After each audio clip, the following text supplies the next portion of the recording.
to Chronically Real and Clinically Relevant. This is Dr. Stacey Breeder, child, adolescent, and adult psychiatrist with lived experience, autistic, ADHD, and OCD, and my co-host, Ali Garza. We're joined today, so excited to have Jeremy Schumann, like the man when it comes to OCD and autism. No, seriously. I was like, Ali, can I step up to Jeremy Schumann's intellect today and like nuanced understanding of these concepts? So I'm really excited to talk about that. Jeremy, why don't you introduce yourself? I appreciate that. And I hope that some of the listeners are on the same page. And if I'm too much, because I got a lot to say, that is normal. So I'm No, good with not that too. here. Never, Yes, never here. I'm Jeremy. I'm a psychologist in St. Louis, Missouri. I work mostly with OCD and also co-occurring autism. And I do a bunch of stuff like training clinicians, seeing patients, of course. I teach a seminar, teach at a graduate school, do consultations, all that jazz. And I'm really, really passionate about marrying these worlds of the medical model that sometimes we think of as like a neuronormative model with the neurodiversity model, because Right. both models have really good points to make. So today I'm wanting to talk about how we take the best of both without losing the thrust of what each is about. Cool. Yep. Yes. I think that, and it's hard, like I think a point you've made before is who actually gets to decide what the medical model is, who actually gets to decide how we define the neurodiversity model of care, right? Mhm. So, I mean, we know hopefully the medical model is evolving from a more neuronormative, we should make everybody the closest approximation of neurotypical possible, to a more affirming that it is healthy actually to have different brain types in the world. But I don't know. What are your thoughts, Jeremy?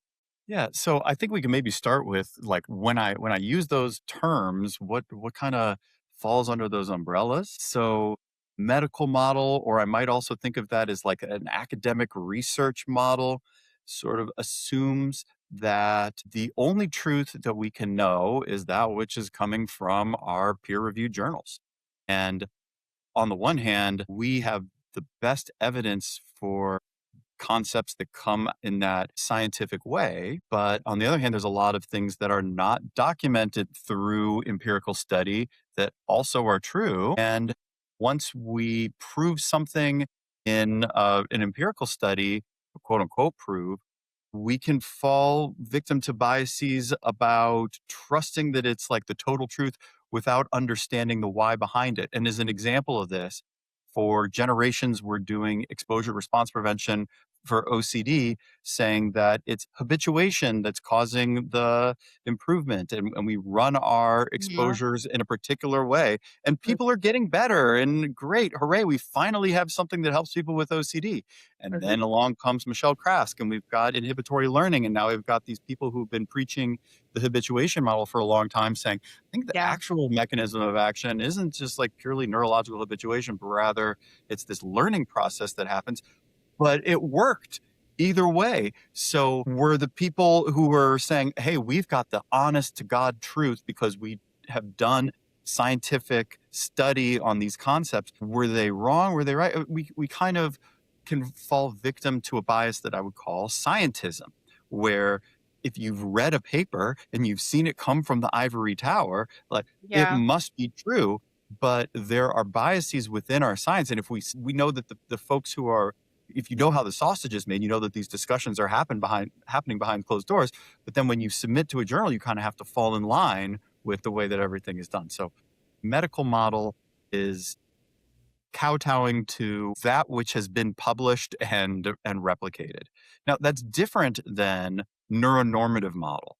Those things probably align with each other because that medical model has been put out by people who largely aren't disabled, and they're looking to make improvements in systems and communities, and they're giving symptom scores and trying to reduce symptom scores within individuals. And all of that is meant to produce good and to help.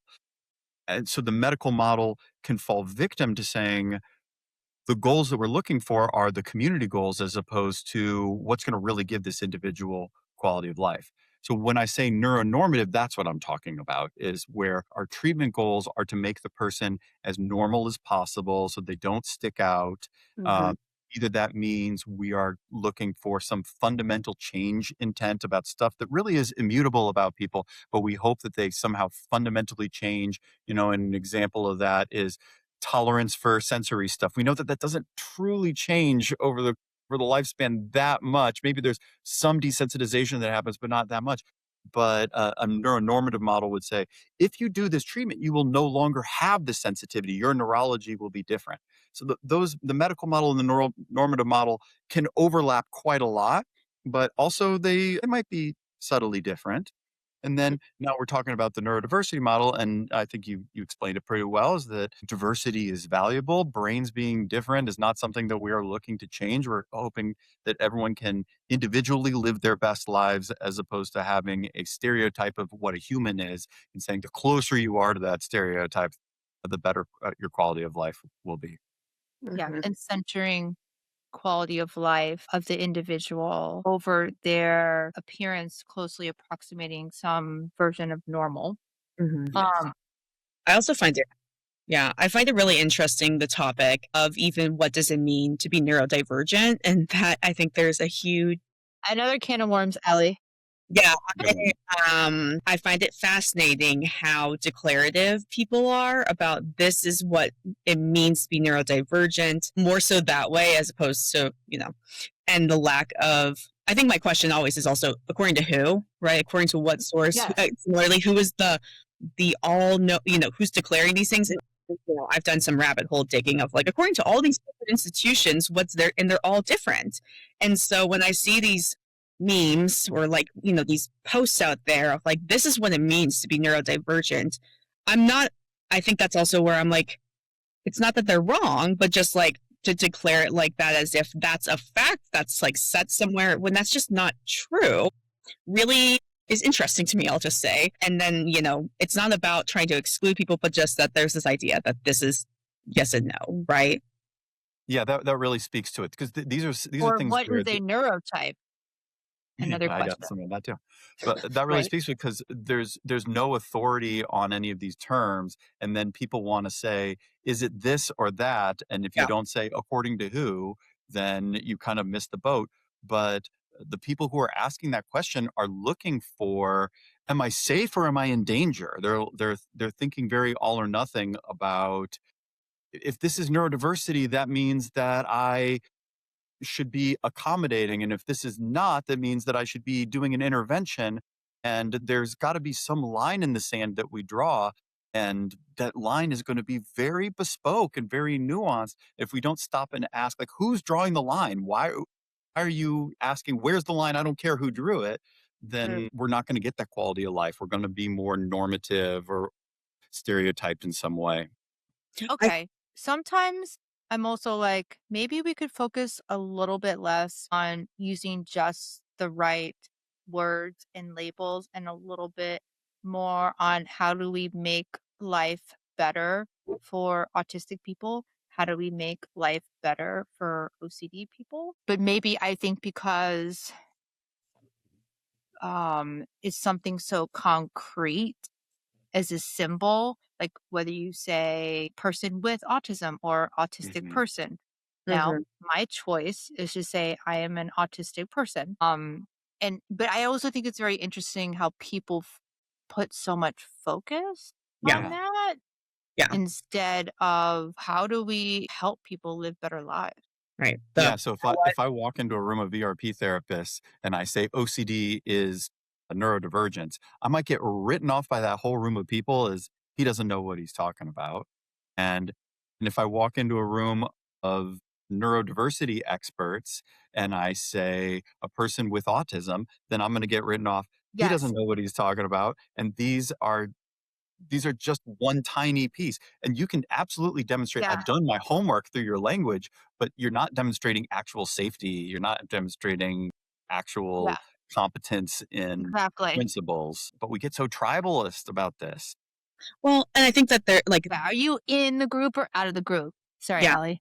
I think that these, like, also people don't acknowledge nearly enough the layers of also lived experience, and also not only your Yeah. personal lived experience, but like the patients you've worked with and the stories, that like when I hear OCD is neurodivergence, I'm not going to argue with anyone about it. But for me personally, I wouldn't consider it for me through the lens of my lived experience, Mhm. because having ADHD and neurodivergent, like what it means to be neurodivergent affirming, for that is like, this is something that comes with, challenges. It comes with, how can I make myself the most confident version of myself? What are the things that I can adapt, accommodate?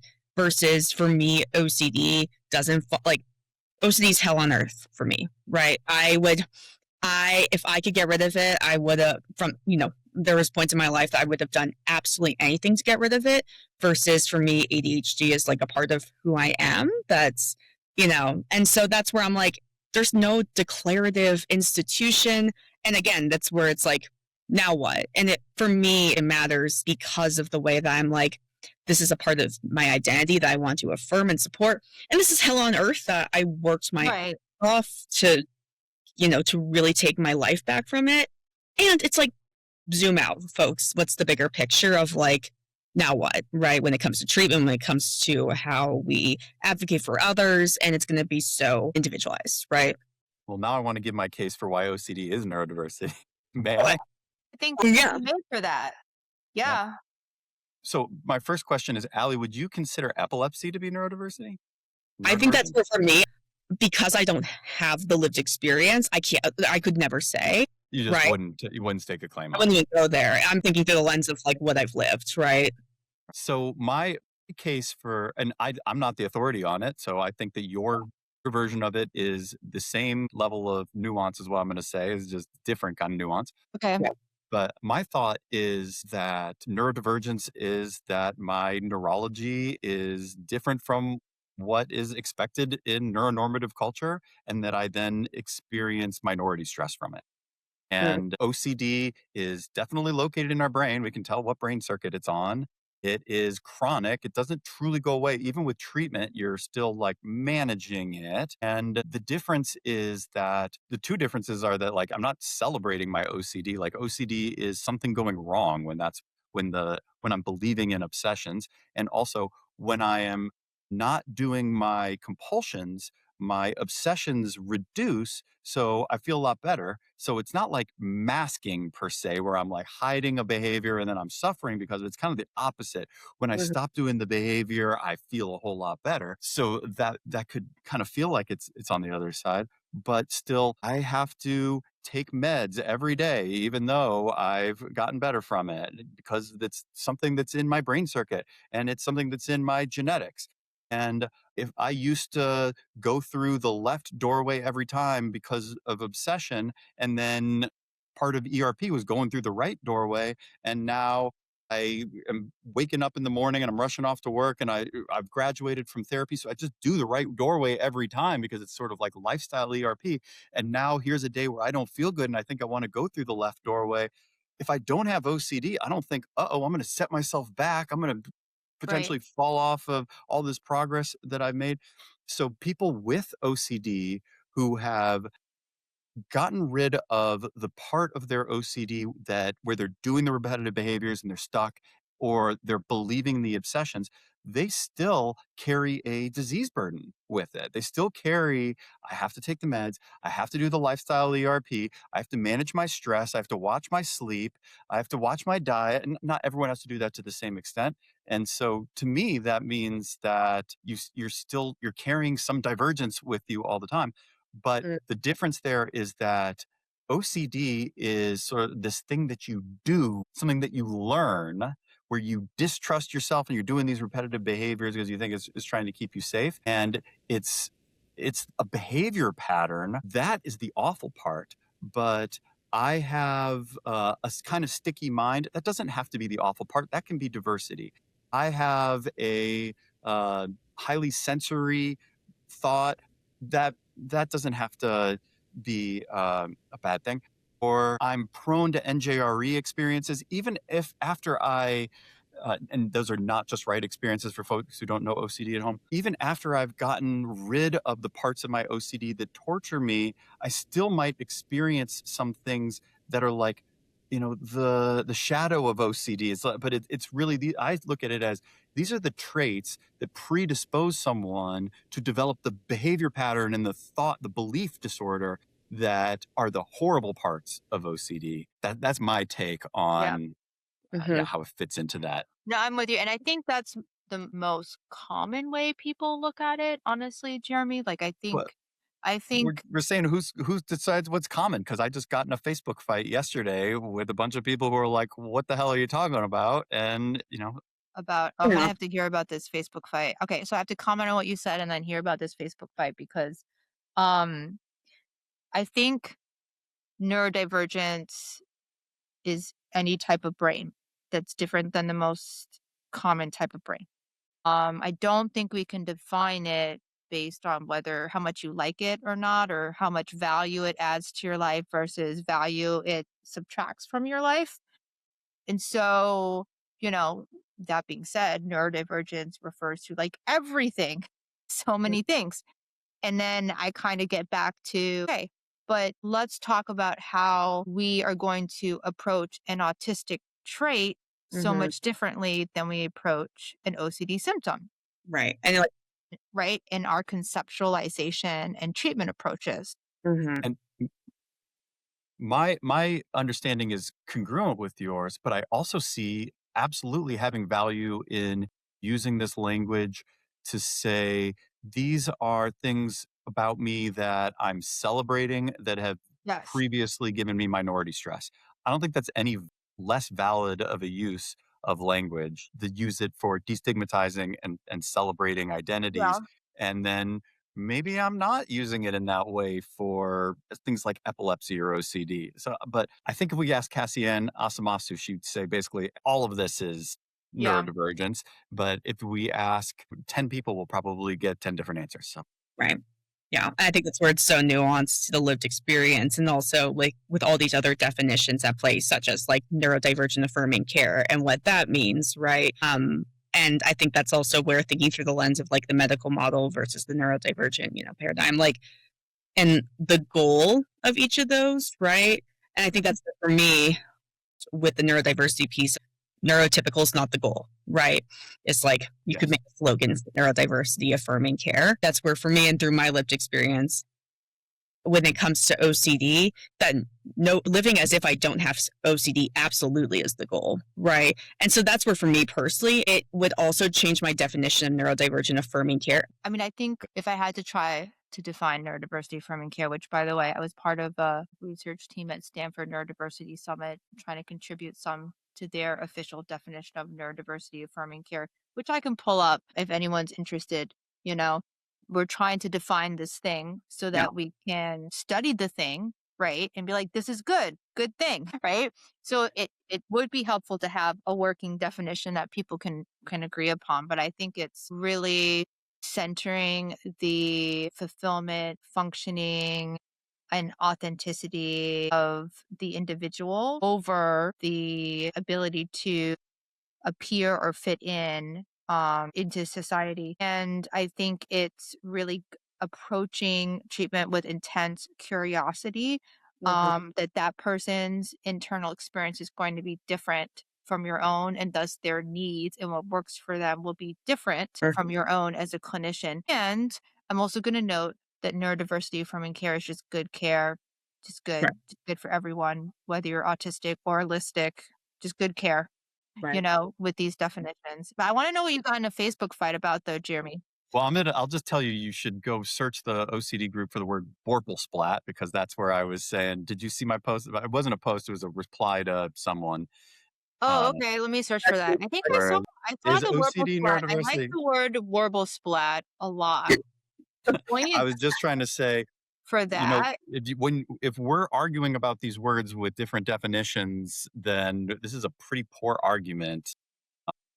But I'll let you look that one up because I want to jump into the okay, go. where are we all or nothing stuff, because so Yeah, you were let's do just it. bringing up with the neurodiversity model of care, neurodiversity affirming model of care. We are how we're trusting lived experience. We're trying to have quality of life. We're trying to bring people to the best life that they have chosen for themselves. And like, sounds great. Also, the more medical model, I'm not saying the neuronormative model, I'm separating those out a bit. I'm saying the medical model is very ivory tower based. It's often neuronormative, but it's not inherently neuronormative. They're saying appeal to authority. We know what works for people. You came to treatment saying, I've been accommodating my kiddos' anxiety for so long and they're not getting better. And we say, well, that's because your best intentions, you just didn't have the information that you needed that was going to help you actually to beat this thing. And you're maintaining their anxiety through what you think is helpful. And so if I just trust this person's lived experience and their gut as a parent and their values as a parent, I might have caused them to miss out on evidence-based care. So I see both of the medical model and the neurodiversity model as having a set of assumptions that I would like to see get more blended and get more nuanced. And yeah, so I kind of wanted to bring that Okay. topic up. Kind of like I see it like on one side, it's like lived experience is the best way of understanding autism. And then the other side is like tons of research from experts, ivory tower experts, is the best way of understanding autism. Well, what do you know? These are both important ways of Exactly. understanding autism, right? And it's like, yes, you should be curious about and trust your patient's experience and understanding of themselves, but should you trust it 100% completely? No, no. Right. Some examples of this. Yeah. Smoking weed helps me manage my psychosis. Mm. Don't fucking do it. Excuse my language. Don't do it. You can It's say going to fuck be me. bad I'm for fine with you. that. I don't know how Allie feels about it. I'm very pro weed, but if someone comes to me and they're having ideas of reference and there's like Mhm. slipping out of reality testing and they're like, but the weed grounds me, I'm going to say, I understand that it feels like it grounds you, but we Yeah. have a lot of evidence to suggest that like people do worse with psychotic symptoms with marijuana. So your lived experience, I'm actually arguing with right now. But if someone is like, say they are a veteran with awful PTSD and they haven't left their house and they have daily panic attacks and their doctor is pumping them up with a bunch of benzos and they say, I I can't leave the house, but sitting on the couch, I'm just passed out in a zombie all day. But when I smoke weed, I don't have the same panic attacks. It doesn't really help me get over my anxiety. It doesn't help me get out of the house. I don't think I'm like fully recovering, but this is a way better alternative for me. Yeah, I do want to trust that person's lived experience because I know what they're talking about is somewhat supported by the literature. I don't have, at least I don't have a compelling case that they're probably misleading themselves. And so that's what we see a lot. And so can I bring up the term neoliberalism now? This is the Go moment I ahead. want to do that. All right, all right, all Yes. right. What is neoliberalism, You Jeremy? know, I'm going to totally fail at explaining this concept because I'm not a historian or a political science major, but my understanding of it is basically around how culturally we've accepted the free market as the truth and as what is correct. And so we invest where people want to put their time, attention, and money. And there are certain people that want an expert to tell me everything that I have to do. And there are certain people who want everything that I've ever felt and thought is completely true, not only valid, but also justified. And how dare you question me?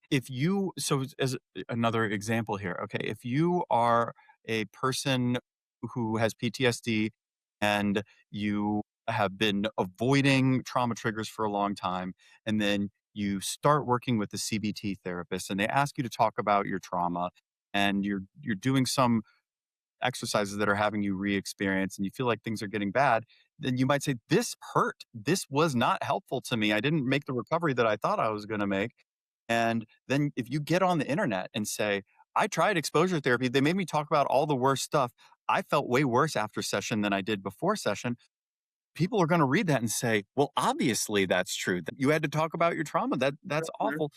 we have all these other ways of doing therapy. No, I'm sorry, if you hear from someone else, we Yeah. have all these other ways of doing therapy. They don't require you to talk about your trauma. It's bottom up processing. So if Mm. you can just ground yourself in your body and you could do these relaxation exercises and then we're going to make progress that way. It is very appealing. And that appeal and that sales pitch shouldn't be the only thing that helps people choose their medical care.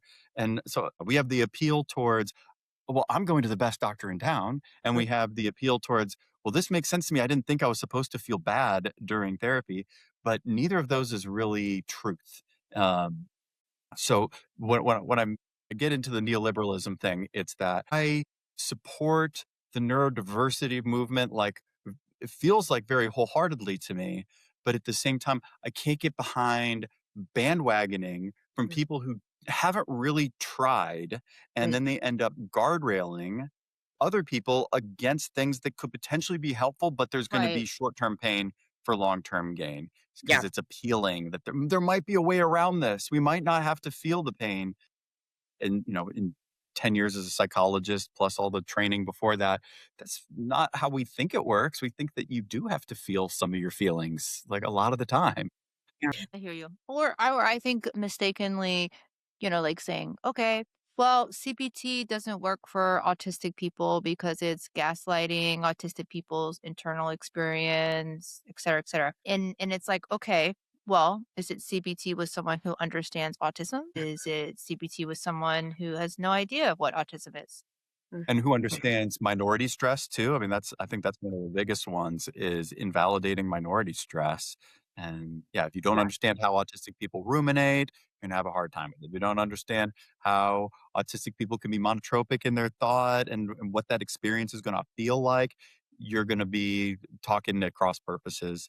Yeah, Yeah. basically any therapy can be crap if you don't have a good understanding of the individual you're doing therapy with. But Mhm. if you hear online, CBT is just gaslighting yourself, who wants to touch it after that? Yeah. And then with limited knowledge, the sort of like appeal to emotion becomes the selling point. And then all these eyeballs on this topic and groupthink about this topic, and it starts to feel just as real as the folks who say like OCD was treated by the habituation model or Yeah. the how there are 4 types of OCD of fear, contamination, symmetry, and not just a taboo. That's that's scientism. And like it's not the cold hard truth. We'll look at that again in 20 years and think something different. Mhm. So Well, and don't you think the way that technology, social media, all these different pieces has evolved over the last 10, 20 years, that I feel like we were way more susceptible to falling into, being fully reliant on medical model, like academia, and now it's like anyone with a phone has a platform and can create a of saying this is what this therapy is, this is what it is, and comparing therapies in a way that's inaccurate as if it's psychoeducation. It absolutely loses any nuance and then puts things like ERP therapy in this light of like, why would you want to do that if you're framing it this way? Especially, and I think I'm especially passionate about that having grown up. I live in Boulder, Colorado, which is a mecca of snake oil, which is also a huge reason why I went 15 years to the point that I needed residential level treatment of doing everything under the sun other than evidence-based treatment for OCD. And it was hell. My life was hell on earth, which is why, I'm so protective of Yeah, I know. our community. And especially with the way that, yeah, anyone can post something, can make something that seems like declarative. And I just feel like, especially if it's coming from someone who is a clinician in a position of power like that, that is something that can be really dangerous. It's not just sharing it on your story. It's like, who is this going to reach? And when you put those letters behind your name, who is going to take that as truth? And that therefore this is going, that's going to influence them. Even if you put please don't use this for making decisions about your care. Okay, cool. I guess if you get sued, maybe that'll be helpful. But like, it's not about that. It's about being responsible and providing information and leaving that nuance to the actual treatment providers. And I'm so ping-ponging because I'm like speaking on your side, and then I go to the devil's advocate side and I know you're 100% on board with this too, and there's a lot of people who are disabled by OCD, autism, anything, that deserve a seat at the table and can't publish in a journal and can't go get an audience at an academic conference. And we need to listen to them Yeah. just as much as we listen Yeah. to the ivory tower.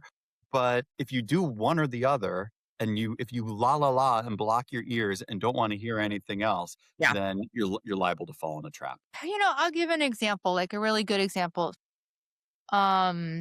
There are these complex websites where patients give other patients advice about how to very slowly taper themselves off their antidepressant medication. Mm. And, at first glance, you might be like, oh, well, that doesn't sound good. But, unfortunately, I think because research studies that studied withdrawal from SSRI medication had the people on the medication for short periods, right? They weren't like, let's give this person this medicine for, I don't know, 20 years and then taper them off of it. So the academic lore is, withdrawal side effects from SSRIs super, super rare, You can get that stuff done in 2 months off the meds, right? Not much, you know, but the lived experience of the community being on meds for decades and then coming off of them is that while many people can easily come off, there is a subset of people who have, a hellish time and have to go down by like 10% of the dose at a time and using a compounding pharmacy. And that lived experience website has been more beneficial to those individuals than actual psychiatrists at times. Yeah. So if So I'm a there's an doctor, example. yeah, no, I love that. It's a great example. If I'm a doctor and a patient comes to me and I think they should be on an SSRI, and I suggest an SSRI to them, and they say, "Haven't you heard? Those things will mess you up forever. Your libido will be gone forever. You'll be getting brain zaps for the rest of your life. You'll have brain fog for the rest of your life, even after you get off." No one should touch those things. They're toxic. If you respond back with, "Here's a research study that says that they're perfectly fine," that person is going to distrust you. They're not going to want to take the SSRI still. They're going to say, "This is not a good source of information. I've got to watch out for myself."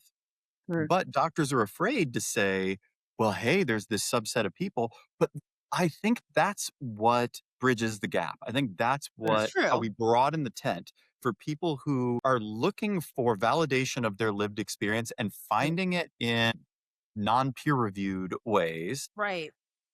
for them to be able to find a home in the evidence-based world. First, their lived experience has to be validated. You can't start with, look, the study says it's fine. And that's what we run into with this whole, is behaviorism safe for autistic people? Is that we say, here's a study that says it's fine. I have a cousin who got better, so it's fine. And if we don't start with, here are the ways that behaviorism has historically harmed autistic people. Here are my own personal biases that I've recognized over the time I've worked with Yeah. autistic individuals, and how I've changed my practice with more and more experience to a diversity of neurotypes and diversity of individuals. I don't make these mistakes that are possible to make. Now we've got some trust, I think. But also, like, my cousin got ERP, who's autistic and now is thriving. I think that's also where OC is a very specific niche community of that.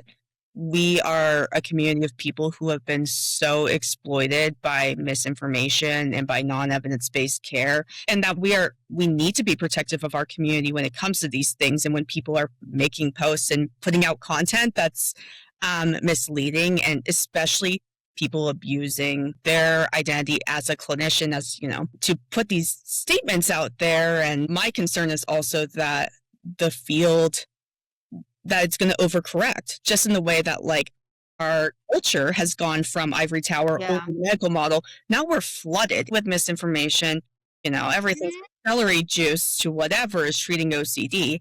And so we're trying to practice that nuance, recognizing that we've really swung and, as a culture to the other end of the spectrum, and I see it with patients. I see it with parents and with the information that they're also getting. I've seen a lot of overcorrection, I'll say. Yeah. No, I And agree with you, Allie. I think that you're right that we're kind of seeing.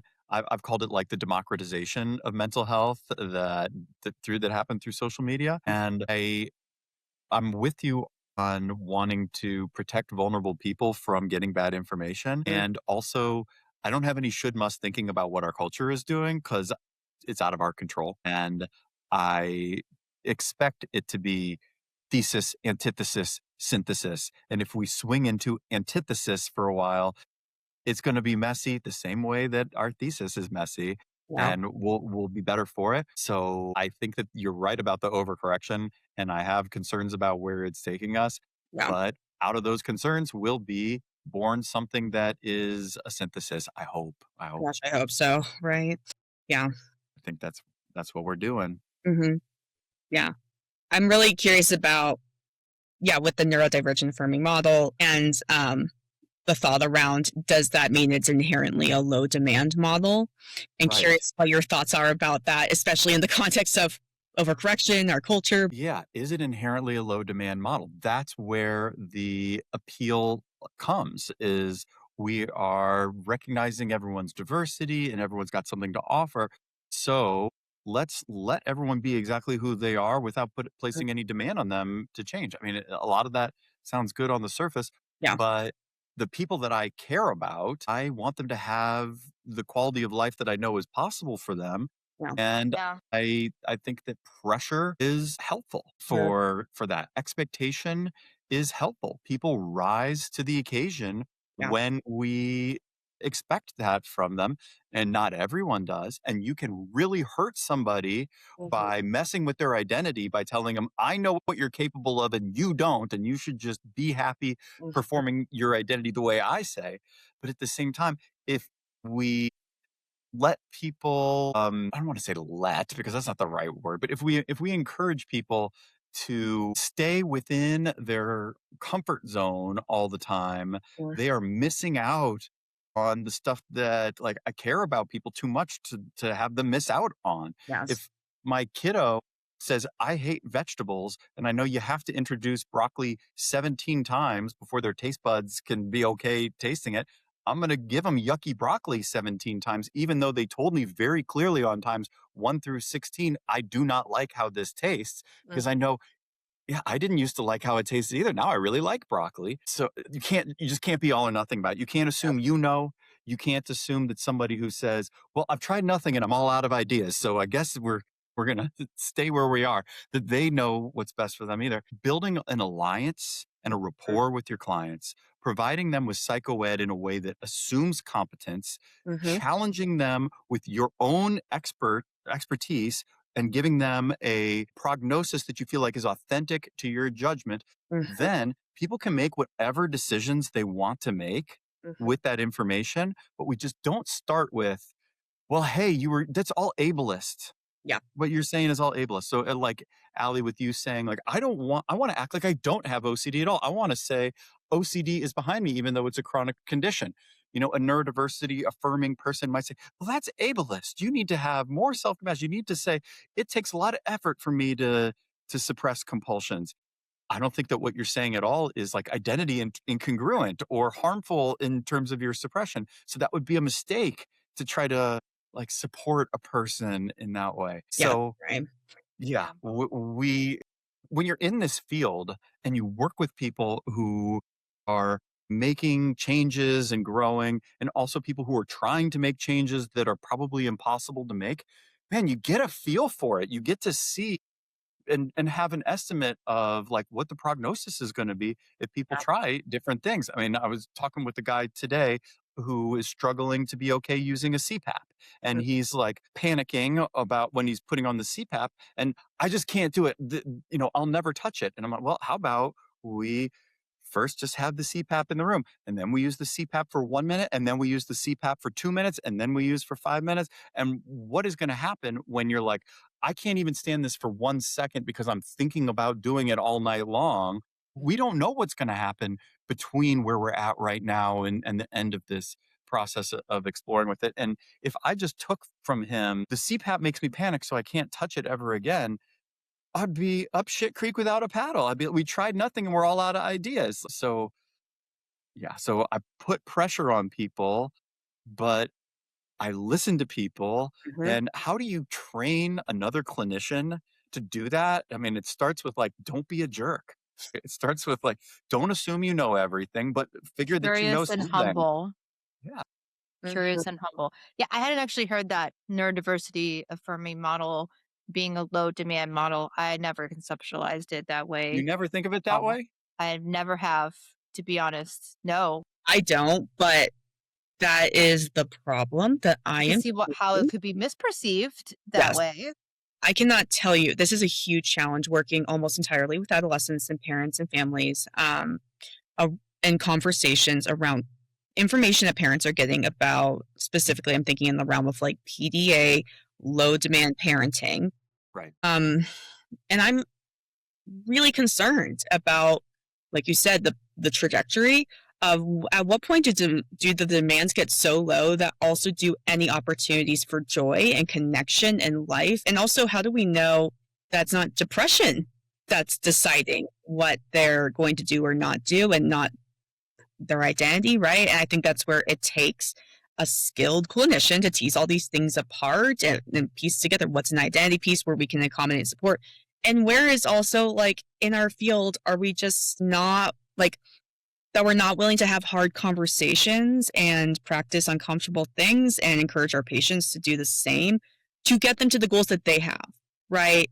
I think that's also where I have a lot of compassion of like I was a chronic school refuser since, I was missing 50 plus days since 8th grade. And doing specifically the OCD work and being a provider who does space and whatnot and works with parents of like it's not black or white of that I absolutely that if I would have just not gone to school and just been at home, I would have been, and I was, when this so depressed, so isolated. And for me personally, public school was never going to work. So eventually I did find an alternative, education route. And I think this is the nuanced, Right. it, Great my example. life is an example of that, where I'm seeing, that I went from this is the option of like going to this very intense academic focused school of like you got to do this and this and to stay at home, like we're not going to push you because that would be unkind or unaffirming, and that either route was not looking like a good trajectory. And what does that middle ground look like for these kids, for these families?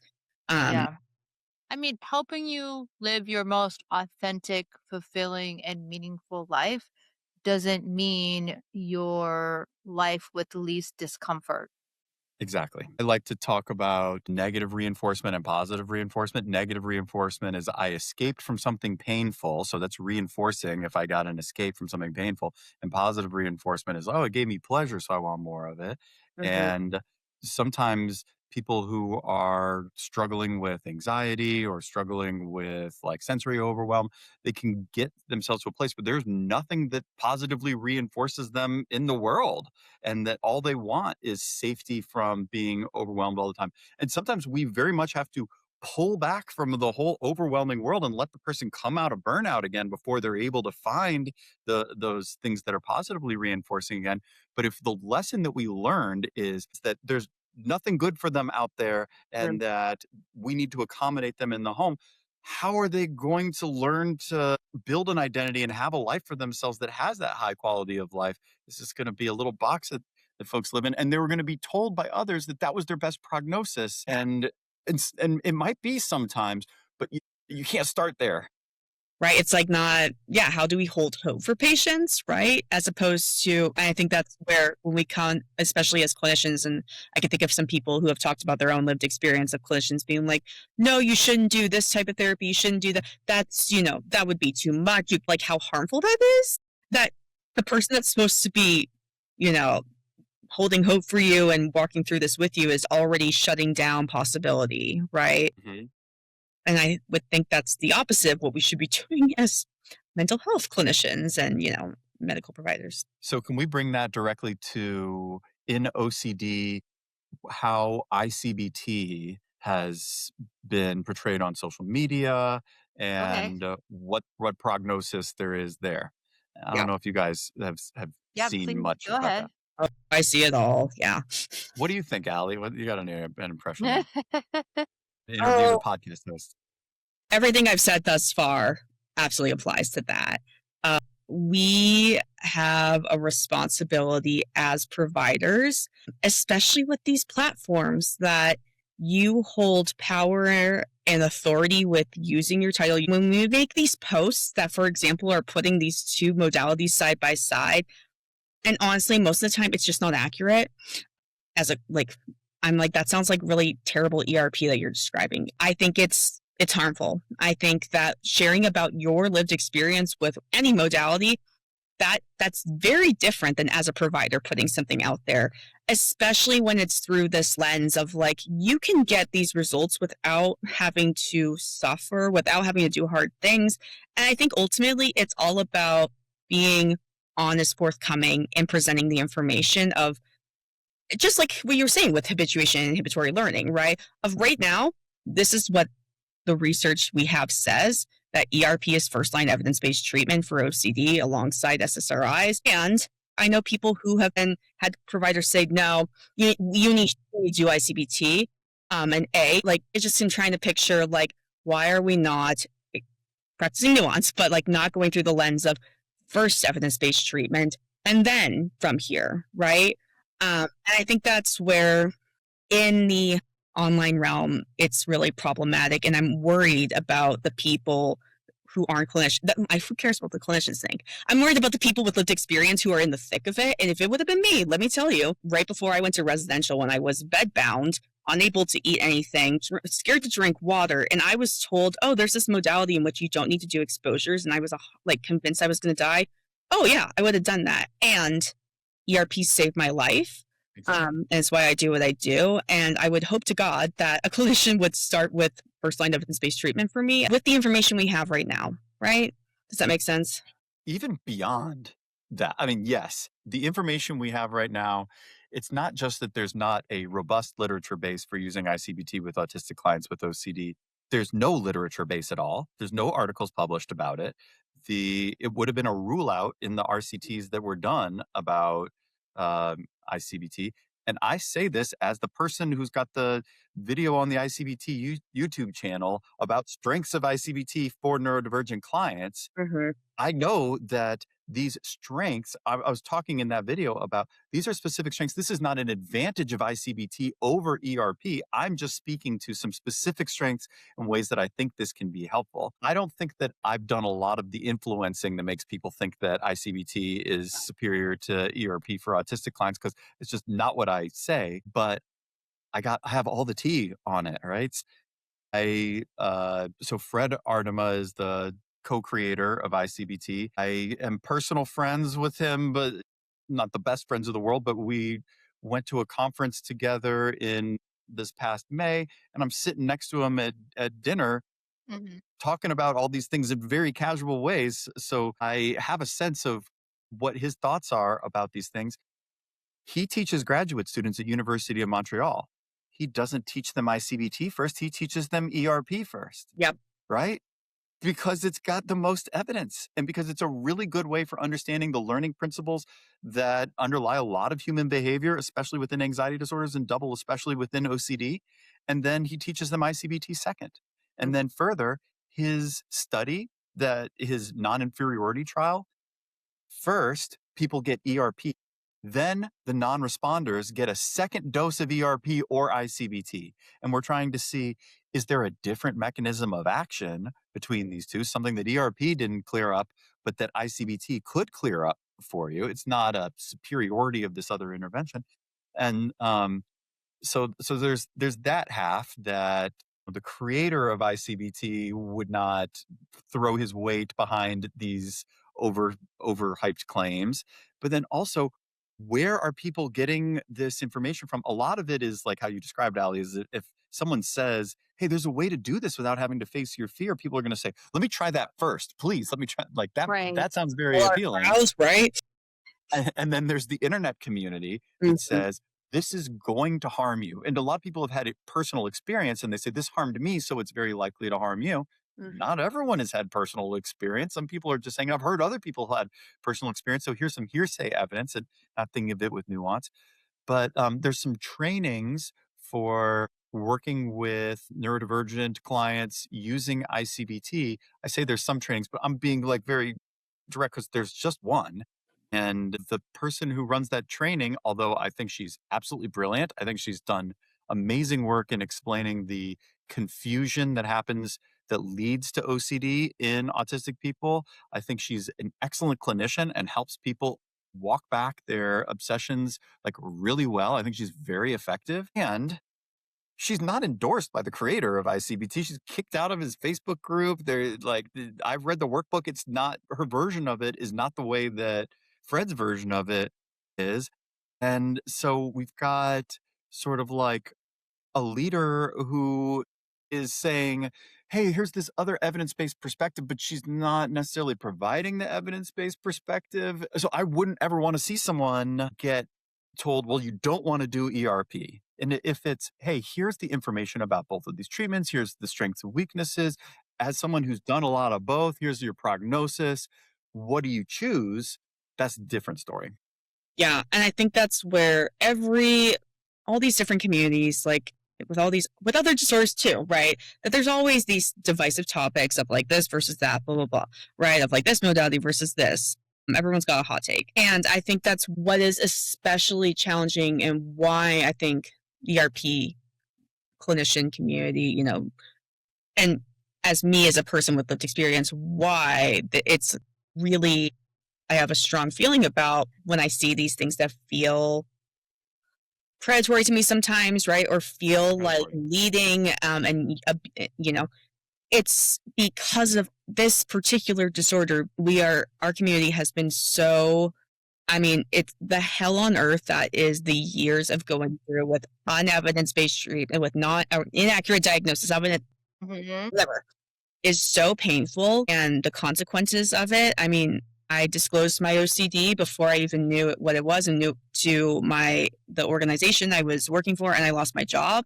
And I think that's why, especially in these platforms where we're not talking about a specific patient, we're talking about these modalities, is so challenging because the consequences are so high, and that our community is so susceptible to snake oil, to being misled, to people telling them that they know how to treat OCD when they don't know a lick about ERP. And so I think that's where I'm especially protective, right?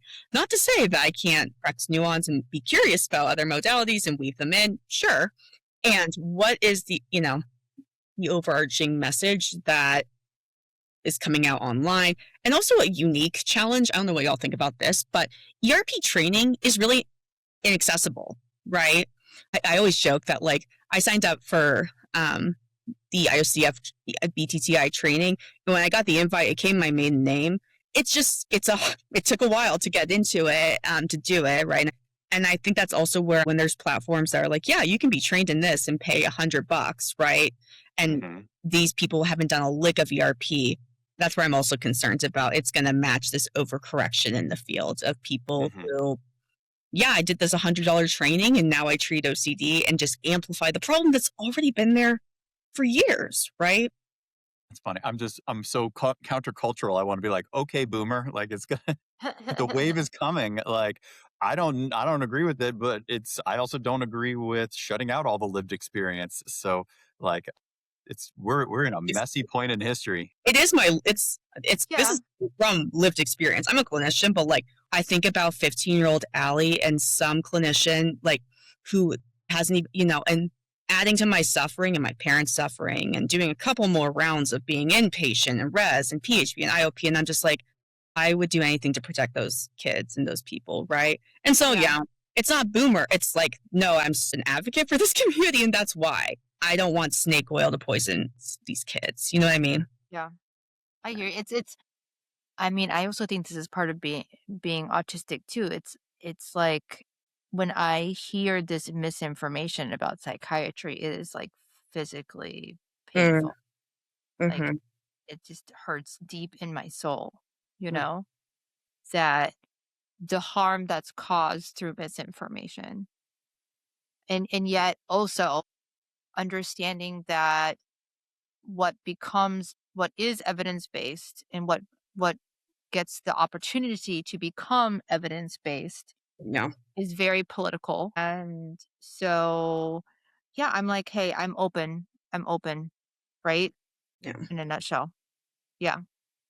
Yeah, because there's a lot of politics and shenanigans behind what is, you know, the evidence base.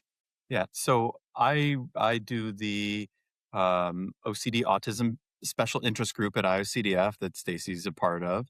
Uh, and, I've brought in a bunch of speakers, and we have a really great speaker lineup. So I don't know if you can put a link to the sign up Aaron's doing an awesome job for at it. the thing in the show notes anywhere, the link for the email sign up, so they get Oh, announced okay, on that. cool. But I'm like, who do I invite to come speak to this audience? I've got a platform and I can kind of choose whose voices I want to amplify in this moment.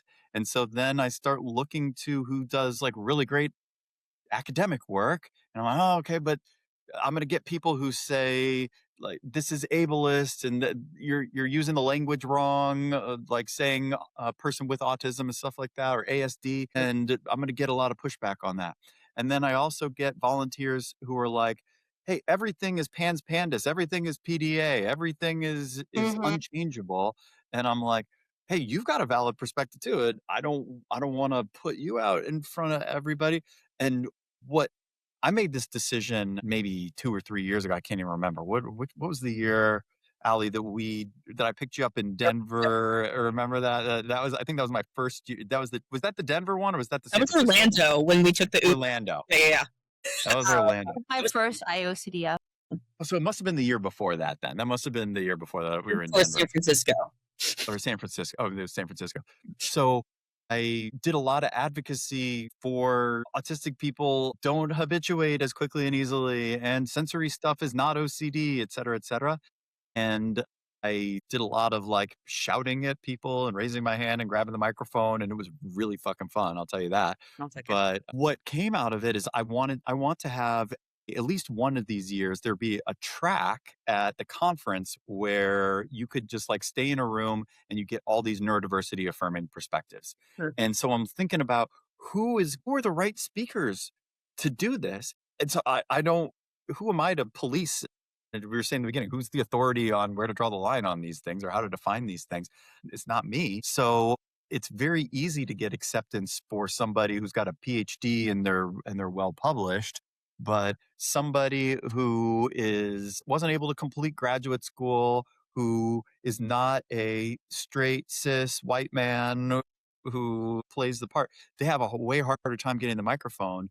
And I really committed myself in that year after doing all the yelling at people that I was the tip of a spear, but I'm not the spear. I am getting a spot for the people who don't feel like they fit in to get the microphone. And I know they're going to say things that I do not agree with and that are unnuanced and that push the field into ways that I find to be dangerous. And that I look out for that 15-year-old kid who has had 10 years of bad treatment too. But I guess I'm just playing the gamble a little bit differently because I feel like there's nothing else to do but to open the floodgates and to let history like duke it out.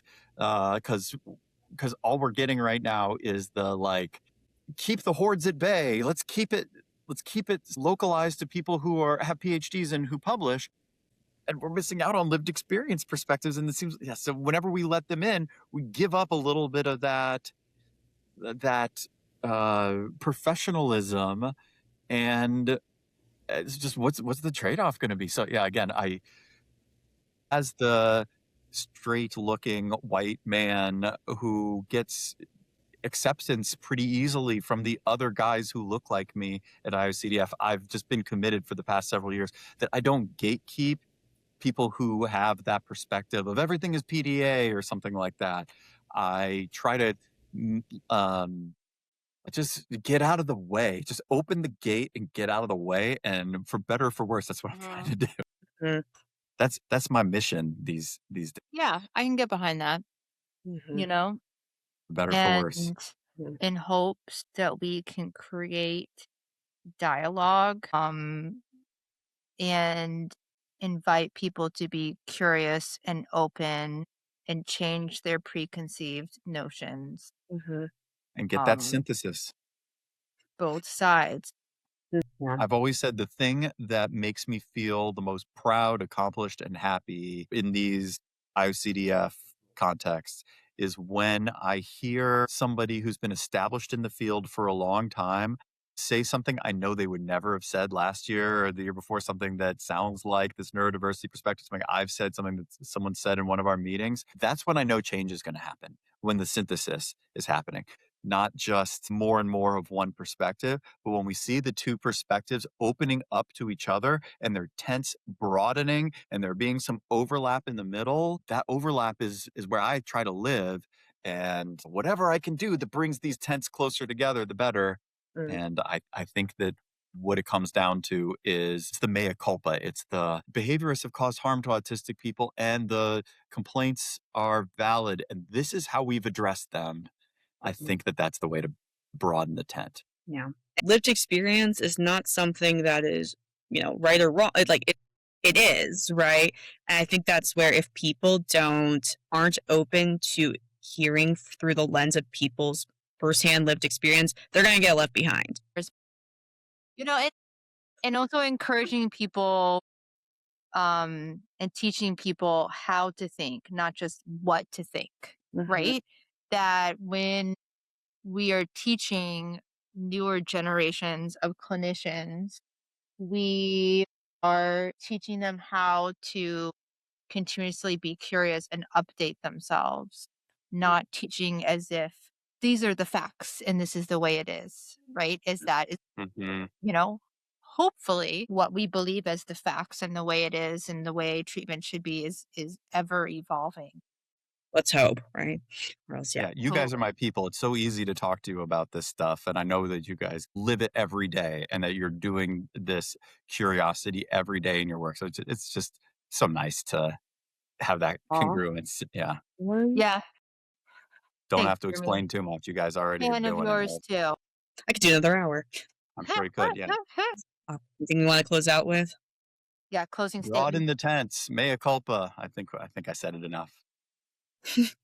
That's why I put on my billboard, like Stu says on OCD stories. Broaden the tent. Broaden the tent. Where'd you pull that from? Is that like, I've never heard that. Where's broaden the tent? I don't know. I feel like that's like something I probably read in a book in 6th grade and have said ever since without remembering where it comes from. You should just take full credit, right? I'm gonna go with stay curious. Yeah, that's Stacey's. Mine can be don't be an asshole. Thanks for listening to another episode of Chronically Real and Clinically Relevant. You can find us at stacygredermd.com and OCDandAnxietyColorado.com, and we encourage y'all to keep it real and stay curious.